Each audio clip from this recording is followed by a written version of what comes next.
지금 이재명 대표가 이제 28일 날 검찰에 출석한다고 알려져 있고 아마 그 후로 마무리가 안 나와서 그러는데 28일 날 그다음에 하루 더 나와야 된다. 그럼 그게 며칠이냐 뭐 이런 거 없잖아요 지금. 네. 그러니까 거기는 아직 뭔가 이렇게 합의가 안 된 것 같아요. 28일이 토요일이기 때문에 그러니까 29일 뭐 하루 더 나간다고 했을 때 검찰이 좀 뭔가 모양이 안 나올 것 같아요. 그러니까 28일이 토요일이라는 건 이재명 대표가 미리 이야기를 한 거거든요. 네. 평소에 내가 일이 많아서 평일에는 안 된다. 그래서 내가 토요일 나가겠다 했는데 만약에 그러면 28일에 나올 거면 29일도 하자 이렇게 해버리면 검찰 입장에서는 언제 쉬나 니들 주중에 쉬잖아. 이게 참 이렇게 면이 안 칠 것 같습니다. 검찰 입장에서. 근데 문제는 지금 현재는 김건희 이야기인 거죠. 그러니까 이건 당연한 거예요. 169석의 제1야당 대표이자 윤석열과 24만 표 차이 0.73%로 낙선한 사람에 대한 수사를 이 정도 할 거면 왜 김건희 수사는 안 해? 이 이야기잖아요. 그 이야기인 거고 지금 그 이성윤 전 서울중앙지검장이 이번에 그 영일이 형 방송에 나와가지고 최영일의 시사본부에 나와가지고 했던 말 그거 한번 다시 한번 보겠습니다. 지금 수사팀이 대선 전에 소환을 통보했고 김 여사가 불응했다고 보도됐다. 대선 전에는 대선을 이유로 대선 후에는 별다른 이유 없이 소환에 불응했다고 한다. 지위 고하를 막론하고 누구든지 정당한 사유 없이 검찰 출석 요구에 불응한 사람이 있다면 원칙대로 체포영장을 청구하는 것이 마땅하지 않나. 그 체포영장, 그러니까 소환에 불응했잖아요. 근데 검찰은 지금도 아직까지도 전혀 이것을 하고 있지 않잖아요. 현직 검사장의 이야기예요. 그러니까 저걸 이제 김건희 측에서 한번 편을 들어준다면, 그러니까 3번 불응하면은 체포하는 거거든요. 그러니까 지금 2번 소환 요구했잖아요. 지금 이게 대선 전에 한 번, 대선 끝나고 나서 한 번 소환 요구했는데 불응했지 않습니까? 그러니까 한 번 남은 거예요. 한 번 더 소환을 했는데 불응하면은 체포영장은 당연히 해야 되는 거죠. 근데 검찰 입장에서는 아직 핑계거리가 남아 있는 겁니다. 우리 아직 2번밖에 소환 안 했다. 3번 하고 나서 이제 체포영장이 나오는 거니까. 그래서 민주당이 지금 설 직후에 딱 그 느낌이에요. 설 끝나고 보자니? 설 끝나고 보자니? 그러니까 검찰이 연휴 시작 전에 말도 안 되는 가짜뉴스로 대대적 언론 플레이를 했는데 민주당이 지금 설 끝나고 보자 이거예요. 그 다음에 설 끝나고 보고 뭐가 하나가 이벤트가 하나 있어요. 설 끝나자마자. 그건 이따가 설명해 드리고 지금 투트랙으로 가겠다는 거죠. 민생. 지금 많은 지지자들은 민생 그런 거 신경 쓰지 마. 그 얘기 하고 있어요. 지금 민주당한테. 근데 어쨌든 민주당이 또 뭐 민주당의 시그니처니까 민생 이야기를 할 거고 다음에 김건희 특검 2가지로 가겠다는 거예요. 내가 봤을 때는 이 상황은 설도 끝났고 윤석열 외계 갔다 들어왔고 지금 상황에서는 민주당이 그렇게 갈 수밖에 없을 거예요. 더 이상 밀리면은 민주당은 내가 봤을 때 망합니다. 그래요. 안 됩니다. 좀 세게 나가야 된다고 생각이 들고요. 아니 그리고 진짜 김건희 특검 같은 경우에는 지난번에 그 홍사훈 기자가 그 보도했던 금감원 사건 번호 133호 보면은 금감원에서 이미 불공정 거래 조사로 도이치모터스 조사를 한 게 있거든요. 근데 이복현 지금 금감원장이 없다고 얘기했거든요. 그래서 이복현 금감원장으로 만들어 놓은 이유가 이 보고서를 이제 좀 숨기기 위해서 그런가 보다라는 생각을 했는데 이 보고서 내용을 보면 정말 김건희는 빼도 박도 못하고 이 도이치모터스 주가 조작으로 죄를 인정하고 벌을 받아야 됩니다. 그러니까 이복현이 사실 검찰 출신인데 어떻게 금감원장 됐냐 그때도 네. 논란이 많았었거든요. 분명히 그건 의도가 있었을 거라고 생각합니다. 김건희뿐만 아니라 지금 금감원에서 정리를 해야 될 사건들이 몇 건 있다는 거죠. 그리고 한동훈이가 그랬어요. 법무부 장관 되고 얼마 안 됐을 때 주가 조작건 뿌리를 뽑아야 된다. 뽑자. 그러니까 우리나라 주식시장을 지키기 위해서라도 제대로 수사를 해야죠. 외국인들이 우리나라 주식시장을 어떻게 믿겠습니까 앞으로. 예. 자, 이재명 표 민생 법안 한번 볼게요. 이거 여러분들 기억들 하세요. 이건 꼭 하겠다는 거거든요. 9가지. 민주당의 긴급 민생 프로젝트 1. 전월세 보증금 이자 지원. 2. 저신용 서민 신용대출 정부 보증 지원. 3. 이자 감면 프로그램. 4. 고정비 상환 감면 제도. 5. 한계차주 대환대출 지원 등 가계부채 3대 대책. 6. 펜셋 물가 지원금. 7. 지역화폐 예산 증액 및 항고화. 8. 매입 임대 대폭 확대. 9. 부동산 PF 연쇄 부도 방지할 배드뱅크 설립. 사실은 지지자분들도 이런 쪽에는 별로 관심이 없죠. 근데 요거를 해야 된다라고 하는 국민적 요구가 많아져야 민주당한테 유리한 거죠. 근데 지금의 언론 지형에서는 그렇게 되기가 어렵기 때문에 저는 이걸 사실 말씀하신 것처럼 대부분의 지지자들이 하지 말아라고 하는데 저도 한 표를 던집니다. 그 왜냐면 이거 대통령 대사해 주세요. 그러니까 이게 지지자들뿐만 아니라 정치에 관심 없는 대다수 시민들이 민주당의 존재 이유를 어떻게 인식하냐면 결국에는 언론이거든요. 그러니까. 그러니까 기울어진 운동당이라는 지금 언론 지형 때문에 언론이 민주당 이야기를 안 써준다 그렇게 징징댈 게 아니라 언론이 안 쓸 수 없는 그런 그림을 계속 만들어내야 되는 거예요. 그러니까 우리가 왜 자꾸 장외투쟁 이야기를 하겠습니까? 장외투쟁 나가서 예전에 김성태 의원 배 까고 누워가지고 그렇죠. 아우창 날아가고 하는 거 그거 안 쓸 수가 없는 거예요. 그런 모습들은. 그러니까 우리가 나가서 뭐 이렇게 반대편한테 맞으라 이런 이야기가 아니라 장외투쟁이라는 그 어떤 형식적 틀 자체가 언론으로서는 안 쓸 수가 없는 그림으로 빠져드는 거기 해야 때문에 됩니다. 일단 그런 투쟁력을 보여하려는 거예요. 그게 지지자들한테 보여주는 게 아니라 이 정치에 관심이 없는 일반 대다수 시민들이 지금 윤석열이 얼마나 잘못하고 있는가를 반대로 인식할 수 있게 자꾸 보여줘야 되는 거예요. 지금 이재명 대표가 이제 수사 받겠다고 지금 그런 거 아니에요? 그 부분도요.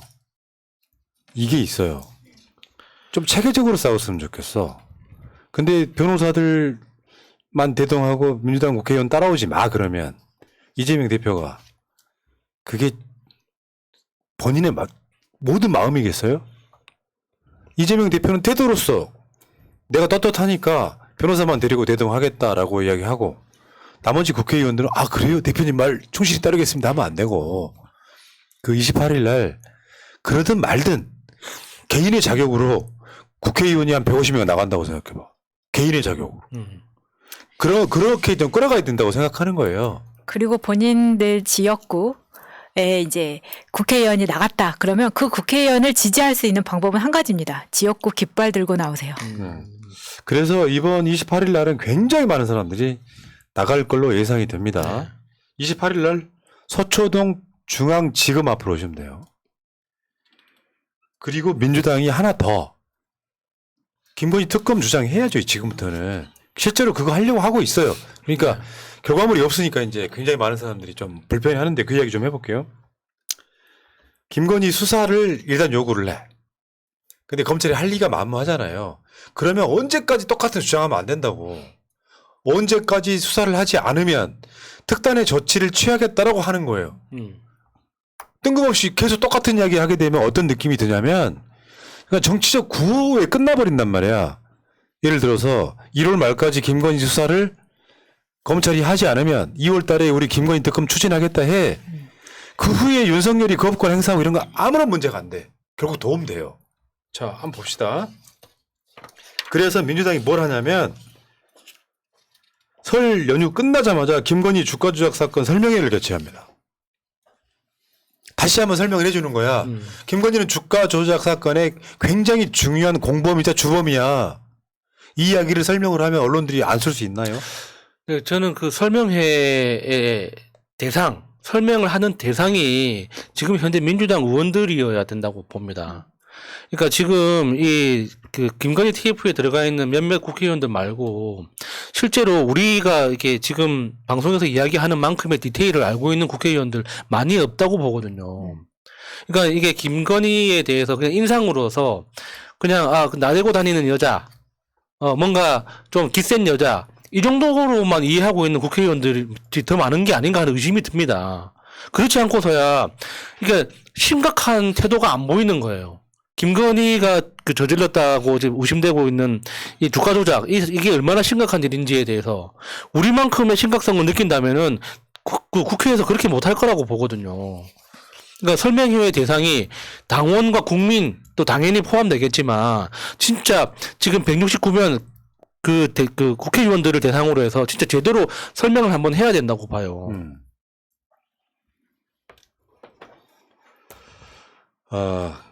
김건희에 대한 국민들의 여론은 윤석열 지지율하고 상당 부분 비슷하게 갈 거예요. 윤석열 지지율이 낮으면 김건희 특검 여론이 높을 거고, 실제로 김건희 특검에 관련해서는 좀 된 거긴 하지만 약 60%의 국민들이 김건희 특검 필요해. 건전한 보수도 마찬가지일 거라고 생각해요. 건전한 보수들 중에 김건희가 그랬을 리 없어 라고 생각하는 사람이 있을 거 아니에요.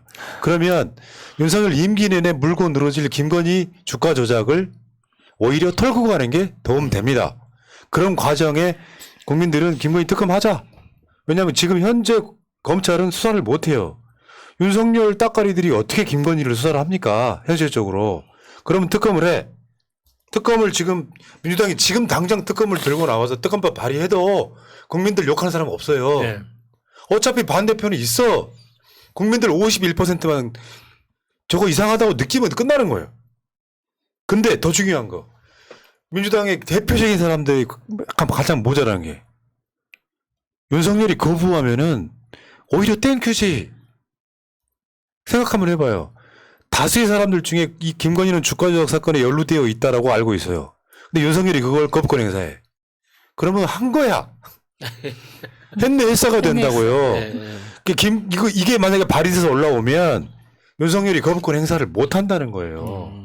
어찌됐건 간에. 그러니까 거부권 행사를 해도 땡큐고, 그러니까는 특검법이 통과되는 그 과정에서 패스트 트랙을 활용을 하든, 안 그러면 다른 60일 뭐 이렇게 그 대기했다고 올라가는 제도를 활용을 하든, 이 타임라인을 잘 봐야 되는 거예요. 그러니까 내년 4월이 총선이잖아요. 그러니까 그러면은 지금 2023년 1월 말이고 이제 23년 2월부터 카운트를 한다고 치면 이 특검법을 그러니까 상임위에서 통과시키고 본회의까지 올라가는 이 스케줄 안에서 2024년 1월까지 이 이슈를 꺼트리지 않고 계속 가져간다. 이게 만약에 이 전략을 우리가 공개적으로 전략을 활용한다고 하더라도 국민의힘 입장에서는 특검법 발의했으니까는 무조건 반대도 못하고 그렇다고 받아들이지도 못하고 굉장히 어정쩡한 맞아요. 상황이 되거든요. 고품격 이간질도 네. 됩니다. 이게. 그러니까 이거는 국민의힘하고 윤석열을 갈라놓는 전략도 되는 거예요. 그러니까 우리가 보기에 지금 그 민주당이 단독으로 특검법 통과시킬 수도 있는데 왜 안 하느냐라고 비난할 수도 있지만 그건 이제 답답한 마음은 이해하는데 특검법을 통과시켜가지고 그 김건희 수사에서 처벌하는 게 최종적인 목적이겠지만 특검법을 발의하는 스케줄을 잘 활용하면 국민의힘과 윤석열을 갈라놓고 총선에서 압도적으로 이길 수 있는 이슈가 될 수도 있는 거예요. 좋네. 그러니까 저도 지금 정말 민주당의 이 타이밍이 너무 참 좋을 때라고 생각하는 게 뭐냐면 지금 뭐 이재명 뭐 검찰 그러니까 사법 리스크라고 하는데 검찰 리스크 때문에 민주당의 지지율이 떨어진다라고 하는데 그게 아니라 민주당이 어떤 효능감을 보여주지 못하고 있기 때문에 지지율이 떨어지거든요. 그렇다면 지금 그런 얘기가 있습니다. 가난이 문을 열고 들어오면 행복이 창문 밖으로 도망간다고 하는데 경제가 안 좋아지면 김건희가 주가 조작으로 돈을 벌었다라는 것에 대해서 정치에 관심이 없는 사람들도 굉장히 거기에 대해서 관심을 갖게 되고 그렇죠. 오히려 분노하게 분노하게 되죠. 될 수밖에 없는 거죠. 그러니까 이제 설 끝나고 보자는 의미가 뭐냐면 지금까지는 끌려왔어요. 근데 이런 측면이 있는 거예요. 항상 상대방의 공격을 막아내는 수혜적일 때는 지지자들이 답답한데 이제 민주당이 시간이 됐다는 얘기예요. 왜냐 이재명 대표가 그 거리를 끊기 위해서 대장동 말도 안 되는 수사지만 내가 출석하겠다라고 한 거거든요. 그럼 이재명 대표가 그런 상황이 되면 야 169석의 제1야당 대표도 지금 검찰에 2번이나 나왔어. 증거도 없는 사건을. 그러면 김건희에 대한 이야기는 자연스럽게 나올 수밖에 없는 건데 여기서 역할을 잘해야 되는 게 민주당이라는 거죠. 민주당 입장에서 지금 그 주가 조작 사건 설명회 개최부터 시작해가지고 결국 시한을 주고요. 검찰이 김건희 수사를 한다 안 한다 말을 못하는 거고 한동훈 지금도 와서 하고 있다고 할 거예요. 근데 결과물이 없잖아요. 결국 김건희 소환부터 해라라고 하는 날짜를 준 다음에 그 날짜가 지나고 나면 우리는 특검법 무조건 추진하겠다. 요거는 이제 우리가 수세가 아니라 공세의 시간이 시작되는 거예요. 네. 이렇게 되면 정신 못 차릴 거라고 저는 생각하거든요. 아까 야수님 말이 정답인 게 국민의힘에서는 무조건 막으려고 하겠죠. 근데 사실 이재명 대표가 받아버린 수사가 있기 때문에 이 부분에 있어서는 뭐 어떻게 됐건 간에 윤석열 쪽에서도 이거를 굉장히 치밀한 계획이 없이 그냥 받아서 이거 뭐 아무 문제도 없는 김건희 여사 흠집 내기다 이렇게 주장을 못 할 거라는 거예요.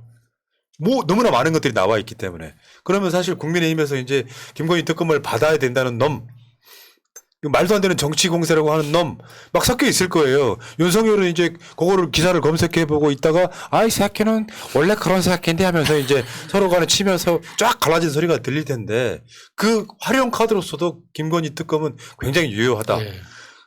특검 안 받아도 좋고 받아도 좋은 상황이에요. 어떻게 보면 민주당의 카드가 더 강해지는 많아지는 거죠. 오히려 윤석열이 특검을 받아가지고 특검을 두 사람을 올리잖아요. 그중에 자기한테 더 만만한 사람 낙점하는 거. 예. 그 낙점하는 상황이 돼서 저 이명박 때 이명박 특검 했던 거 묻어버리는 거랑 비슷한 상황이 더 오히려 더 우리한테는 좀 더 안 좋은 상황일 수도 있죠. 근데 그거 특검 나중에 다시 하게 된다 그렇게도 어쨌건 간에 이거 민주당이 김건희 특검 카드를 이제 설 연휴 끝나고 나면 본격적으로 쓸 것 같습니다. 거기에 여러분들이 힘을 좀 보태주셔야 되고 일단 28일 날 서울중앙지검 앞으로 많은 분들이 나와주시는 것도 중요하다.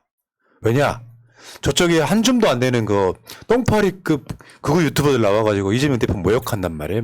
말로. 엄청 심해요. 우리 목소리가 상상을 초월하게 덮어버려야 돼요. 네.